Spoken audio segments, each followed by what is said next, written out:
So my question was about Earl Ford's study, 2009. The journal at the time was called the Archives of Internal Medicine. It's now JAMA Internal Medicine. Healthy living is the best revenge. It was a nested cohort analysis within something called the EPIC trial, which is a long, multi-year prospective study in countries throughout Europe looking at cancer and other chronic disease outcomes. So what was interesting to me about the Ford study is that it was the other side of the coin that launched my career in lifestyle medicine. So I already told you about that first phase, 1993, actual causes of death in the United States, Bill Foege, Mike McGinnis. 80% of all premature death in chronic disease is attributable to bad use of feet, forks, and fingers, and almost 100% of premature death is explainable by modifiable factors.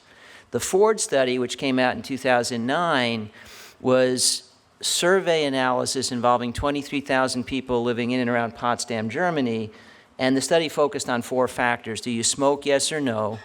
Do you eat well, yes or no? And a very simplistic definition of that, eating well was habitual intake of fruits, vegetables, and whole grains, and not eating well was the absence of that. Are you physically active on a regular basis? And that was also dichotomized, yes or no.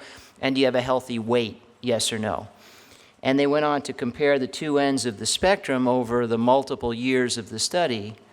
And back to Pam's contention that if we could put this in a pill, it would be the best medicine the world has ever known.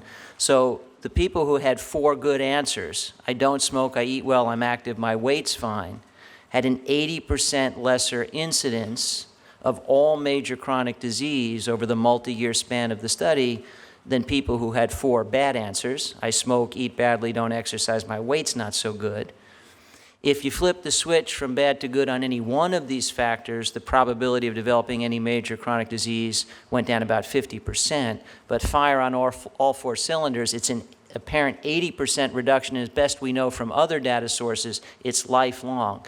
80% reduction in the risk of ever getting heart disease, cancer, stroke, diabetes, dementia, all the things we don't want to have happen to us. Now, some of these conditions are much more modifiable than others. We could virtually eliminate type 2 diabetes. We could virtually eliminate coronary disease. We probably have a little less control over cancer. But when you aggregate all major chronic disease and look at that as one variable, 80% reduction by not smoking, eating well, being active, healthy weight. This was just one study, but to me it was quite provocative because the McGinnis and Foege study said, here's all the bad stuff that happens if you get these wrong.